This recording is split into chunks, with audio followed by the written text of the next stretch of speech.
Hop, alors bonjour à tous et à toutes. Je pense que ça va continuer un petit peu à se connecter, pendant quelques minutes, mais on va commencer à l'heure parce que c'était notre promesse. Je vous souhaite la bienvenue dans ce nouvel épisode, 33 minutes bien investies. On s'est dit que le mois de janvier, c'était une bonne idée avec Lorena pour faire un point sur les actus, juridiques, sociales. Donc voilà, on est réunis pour ça aujourd'hui. Le webinaire est enregistré. Il sera mis à disposition, à l'issue de la réunion. Vous aurez les supports aussi à l'issue de la réunion, pour vous faciliter la vie. Et puis voilà, je vous propose aussi de poser vos questions dans la fenêtre de conversation que vous avez en bas de votre écran normalement. Lorena va dérouler, son diaporama et puis on se gardera un petit temps de questions-réponses à la fin pour répondre à toutes vos questions. Si toutefois on n'a pas le temps dans les 33 minutes de répondre à l'ensemble de vos questions, on les note nous de notre côté et on s'engagera à y apporter des réponses à l'issue du webinaire avec le support et le replay. Avant de commencer, je vous propose de laisser la parole à Lorena pour qu'elle puisse se présenter. Vous l'avez peut-être déjà eu au téléphone, mais c'est l'occasion de mettre un visage sur une voix. À toi, Lorena. Bonjour à toutes et à tous. Donc, je suis Lorena Beg, juriste en CAPEB depuis bientôt 7 ans, spécialisée plutôt en droit du travail. Et effectivement, vous m'avez peut-être déjà eu sur des thématiques effectivement liées au droit du travail, aux salariés, aux problématiques que vous pouvez rencontrer. Et on a décidé aujourd'hui d'effectuer une réunion sur les nouveautés juridiques sociales qui sont, vous le verrez, assez nombreuses. Donc, il ne faut pas hésiter à nous poser des questions. Et puis, que ce soit pendant ce webinaire ou à côté, on est vraiment là pour répondre à toutes vos demandes. Quand vous avez des interrogations, que ce soit juridiques ou pas, d'ailleurs, n'hésitez pas à contacter la CAPEB. On est vraiment là pour ça. Super, merci. Eh bien, écoutez, je propose de rentrer dans le vif du sujet tout de suite. Je t'en prie, Lorena. Alors, vous allez voir qu'on a pas mal de nouveautés en cette rentrée, en cette nouvelle année comme tous les ans. Donc, on va essayer de les dérouler au fur et à mesure. Je vais essayer d'être la plus claire possible, mais n'hésitez pas, voilà, s'il y a des questionnements, à nous les poser pour qu'on puisse y répondre après. Je vais commencer avec une nouvelle toute récente d'ailleurs, vu qu'il y a eu des rebondissements ce week-end à ce sujet. C'est donc l'indemnisation des arrêts liés au Covid. Il était prévu donc le prolongement du dispositif pour toute l'année 2023. C'était donc le prolongement du dispositif que l'on connaissait dès lors que les salariés étaient testés positifs. Donc, c'était déjà une petite nouveauté. Il fallait dorénavant que les salariés soient testés positifs au Covid pour pouvoir avoir ce qu'on appelait les arrêts dérogatoires. Pour rappel, du coup, le dispositif il prévoyait au niveau des indemnités journalières qu'il n'y ait pas de délai de carence. Donc ça, c'était le plus gros point, ce dont on se souvient souvent. Il y avait aussi pas de minimum d'activité. Normalement, il y a un minimum d'activité un minimum d'heures en fait, de cotisation auprès de la CPAM pour pouvoir être indemnisé, obtenir des indemnités journalières.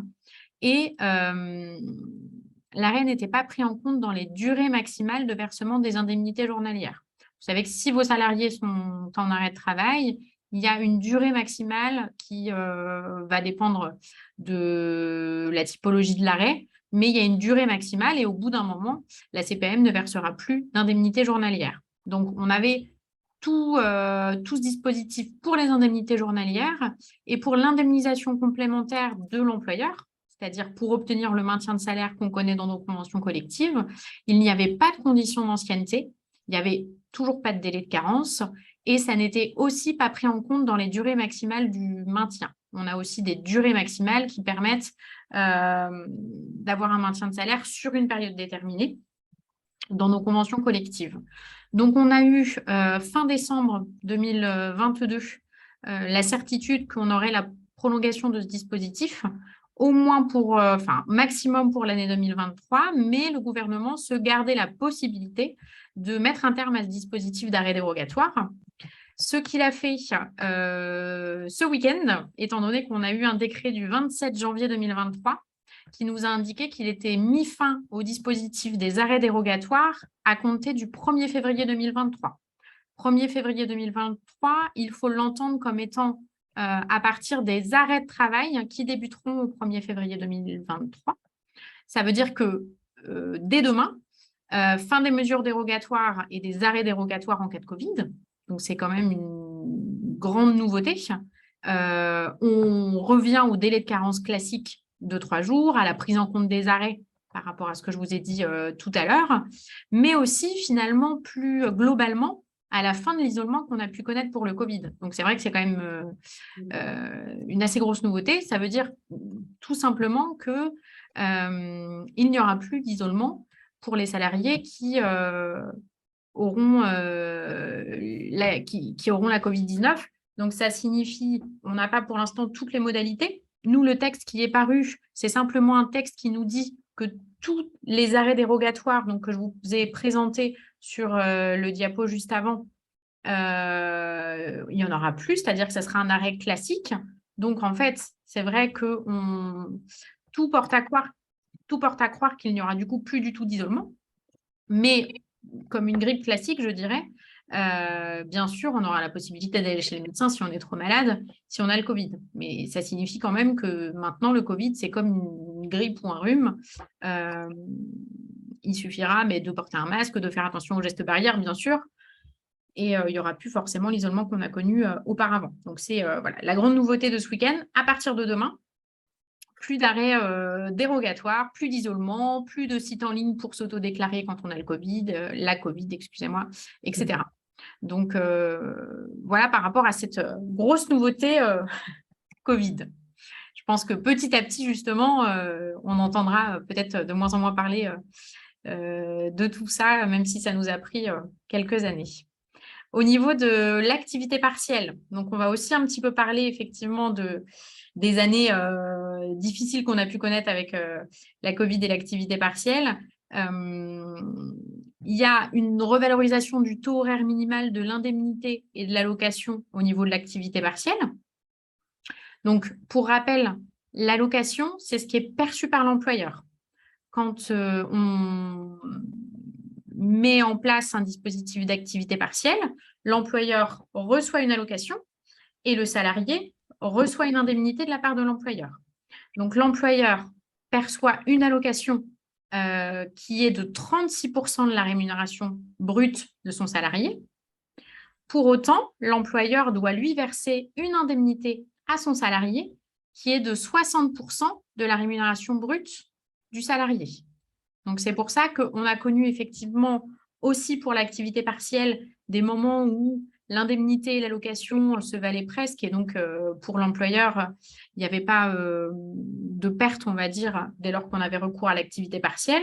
Là, dorénavant, on revient à tous les dispositifs qu'on connaissait déjà. C'est d'ailleurs pas une nouveauté, ça fait quelque temps que c'était le cas.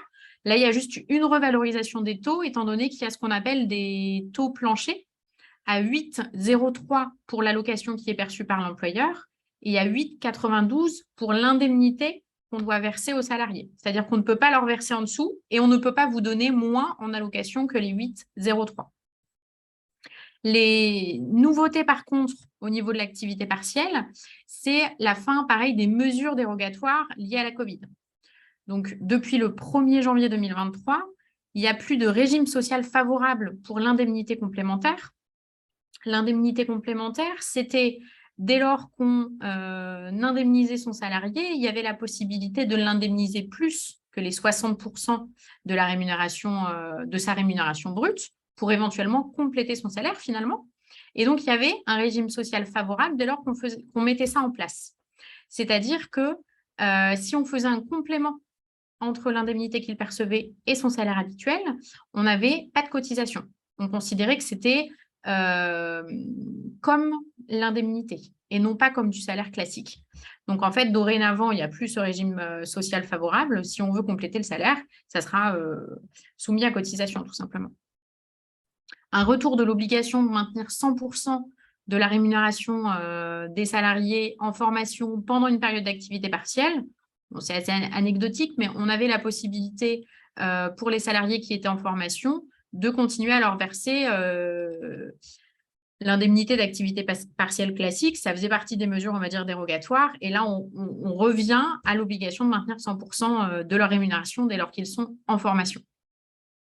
Et le retour aussi de l'obligation d'obtenir l'accord des salariés protégés pour les placer en activité partielle, ce qui avait aussi été enlevé pendant quelques temps pendant la pandémie.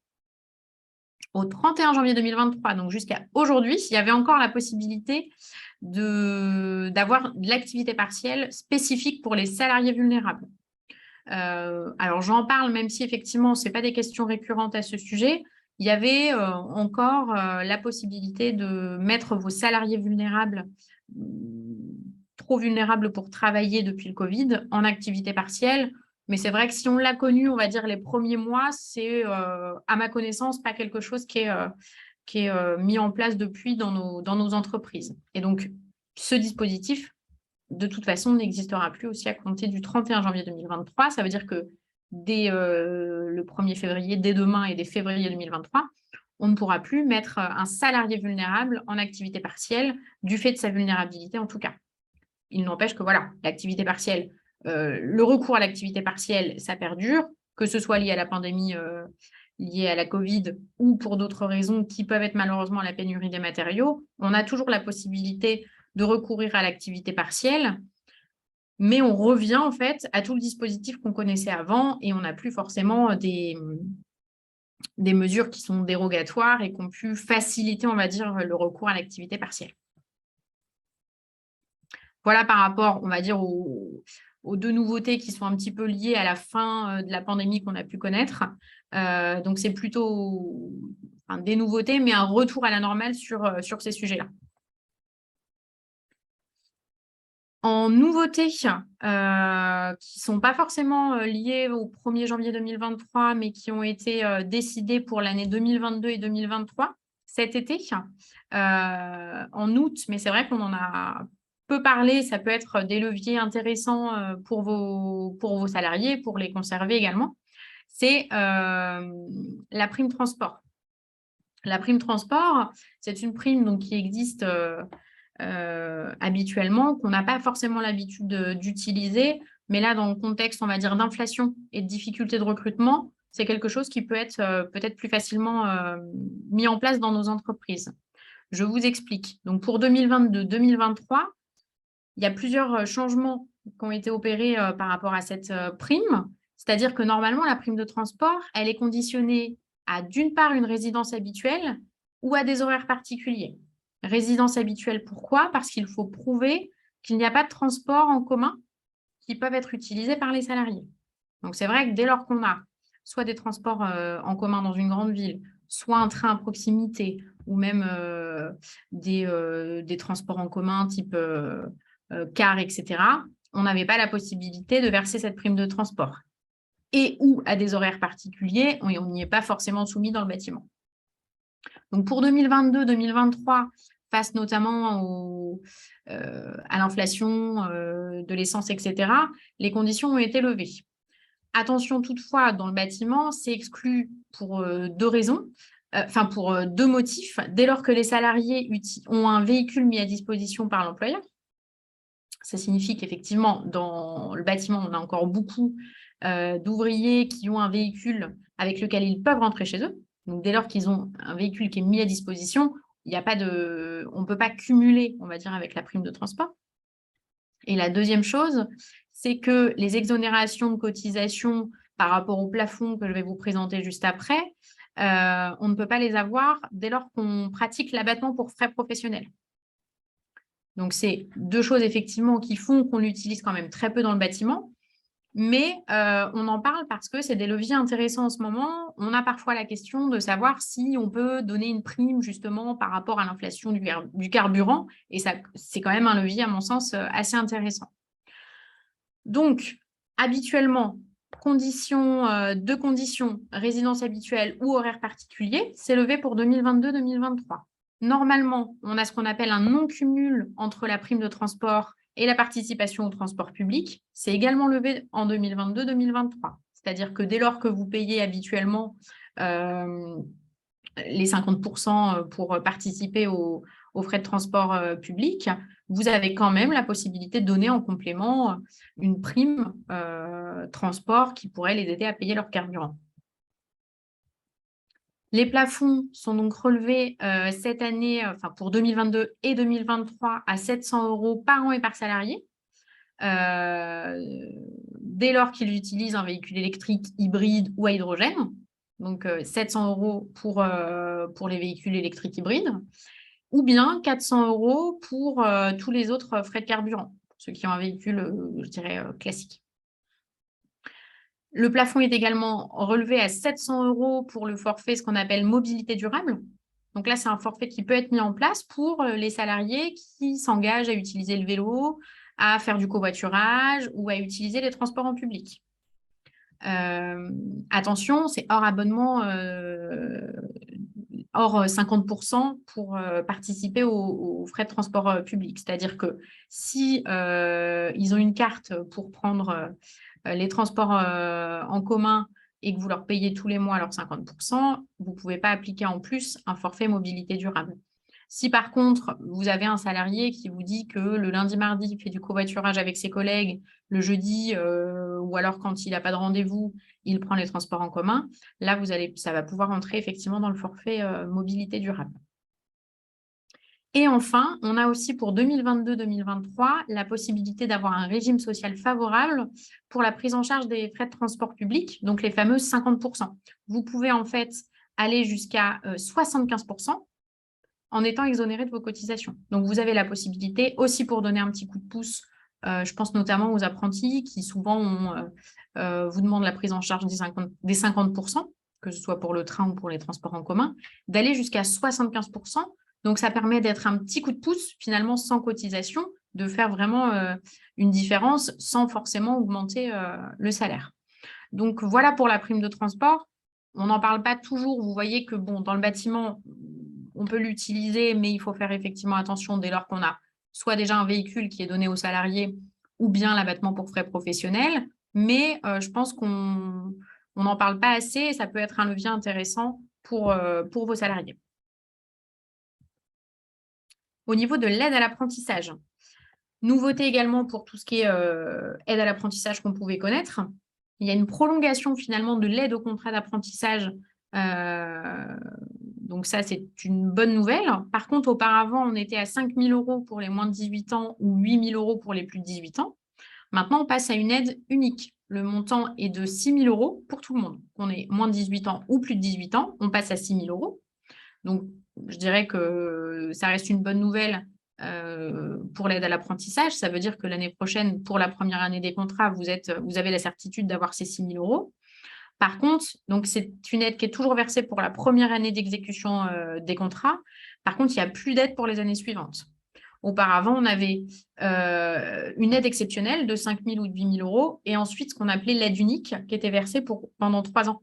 La première année, donc on ne l'a jamais trop connu étant donné que c'était plutôt l'aide exceptionnelle qui prenait le pas, les 5 000 ou les 8 000 €.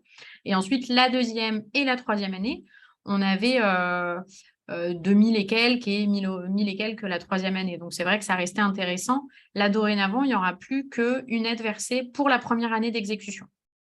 Donc, les 6 000 €.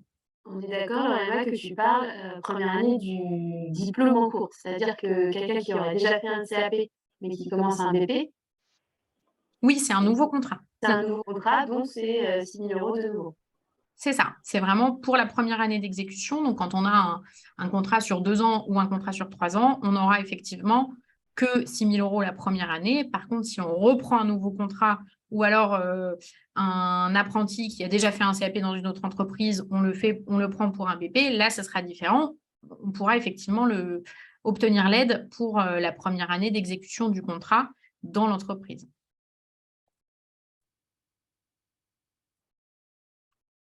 Au niveau de la réforme de l'abandon de poste, alors, vous allez voir, on en parle sans en parler. C'est vrai qu'on en a beaucoup entendu parler aux infos, etc. Donc, on pense que c'est important de vous indiquer ce qu'il en est à ce sujet.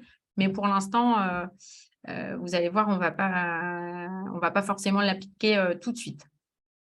Donc, on en a pas mal entendu parler. C'était la réforme sur l'abandon de poste, c'était de dire, vous savez que dans le bâtiment, on a de plus en plus de salariés qui, pour toucher le chômage, ne viennent plus travailler. On est obligé de considérer qu'ils sont ce qu'on appelle en abandon de poste, donc effectuer un licenciement la plupart du temps pour faute grave, ce qui fait que ça oblige les entreprises à faire une procédure de licenciement. Mais souvent, le salarié fait ça étant donné que ça lui permet de pouvoir quand même prétendre au chômage après. Il ne veut pas démissionner étant donné que la démission n'ouvre pas droit au chômage.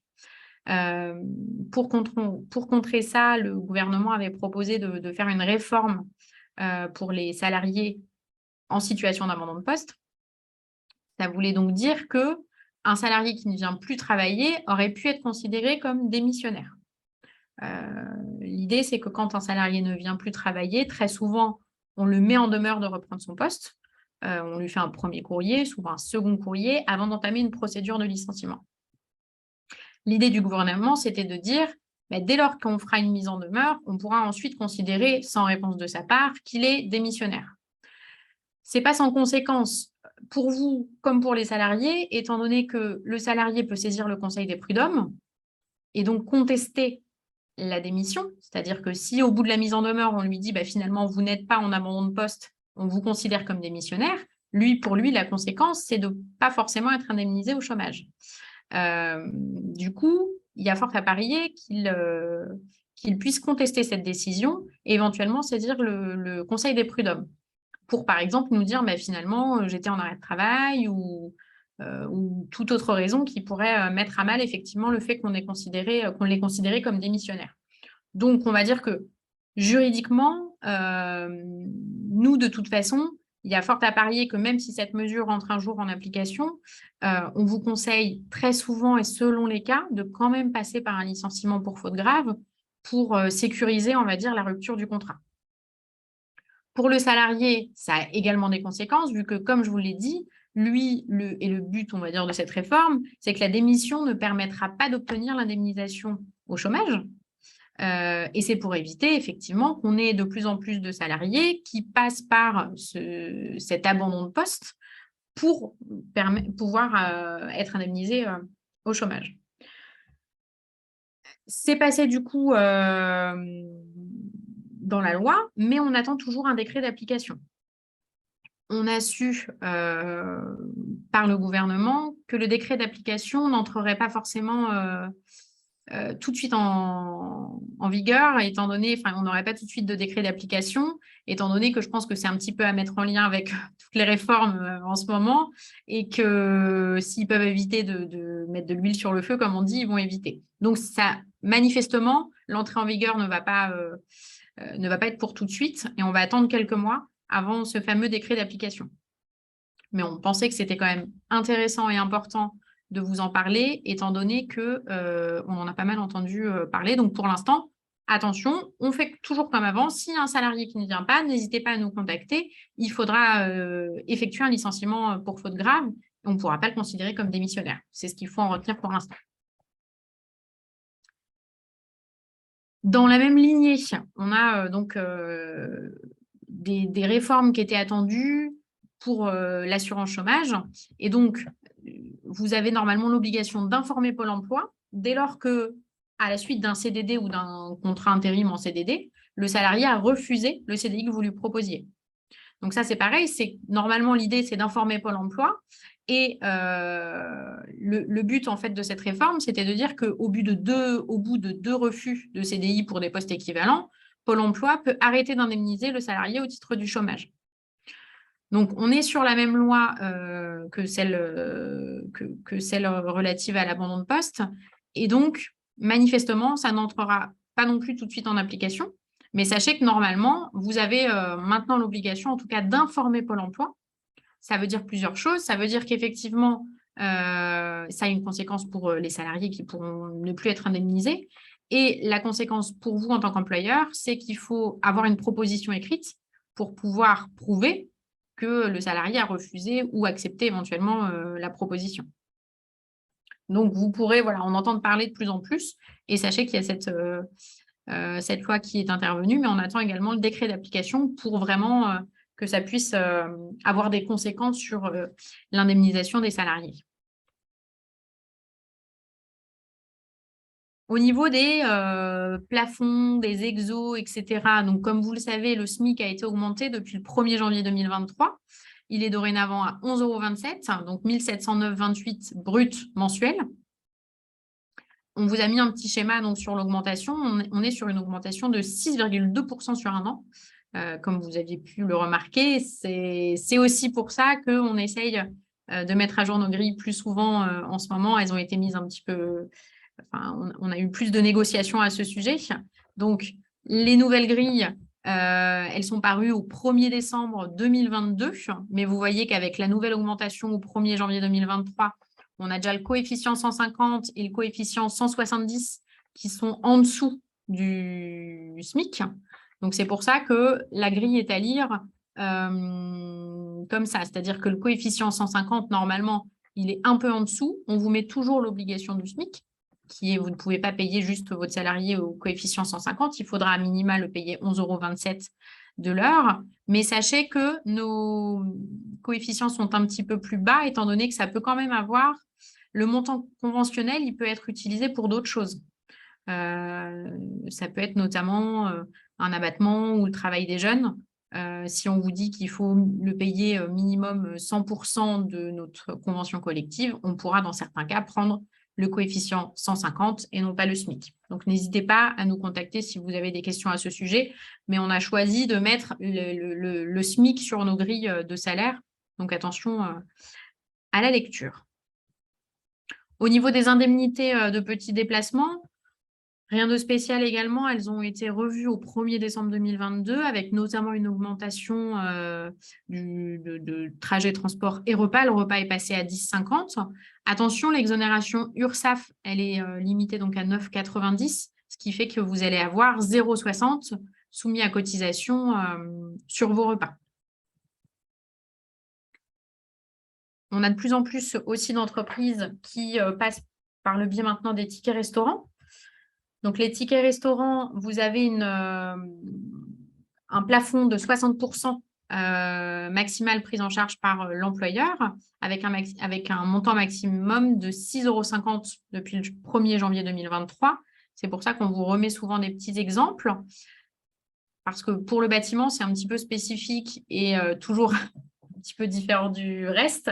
Vous avez en fait, dès lors que si vos ouvriers ou alors états cadres ou ouvriers qui ne sont pas en situation de déplacement, si vous donnez des titres restaurants, vous payez une partie, donc il y a la participation patronale et le salarié participe également. Il y a un montant d'une participation salariale. C'est-à-dire que si on prend un ticket à 10 et que votre participation à vous est à 6 €, donc c'est le 3e exemple, le salarié prendra en charge 4 €, vous 6, il aura un ticket resto d'une valeur de 10 €.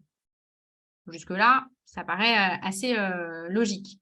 Par contre, pour vos salariés qui sont en situation de déplacement, étant donné que la convention collective vous oblige à prendre en charge un repas à hauteur de 10,50 € minimum, comme on a vu juste avant dans les indemnités de petits déplacements, si vous donnez un ticket restaurant, on reprend toujours le même exemple, de 10 € dans votre entreprise, vous payez 6 €, le salarié participe à hauteur de 4 €, ce qui fait qu'il faut que vous complétiez le ticket restaurant à hauteur de 4,50 €. Pourquoi 4,50 €? Parce que les 6 € que vous donnez déjà, plus les 4,50 € que vous allez compléter, ça fera 10,50 €, c'est-à-dire l'obligation de l'indemnité de repas qu'on a vu dans les indemnités de petits déplacements.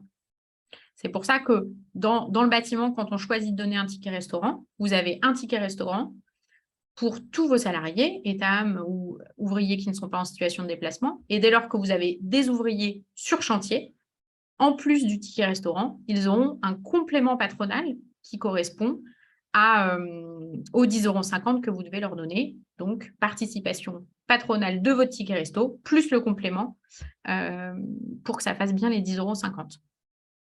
Donc, regardez bien si vous donnez des tickets restaurants, si vous avez cette part patronale, c'est important.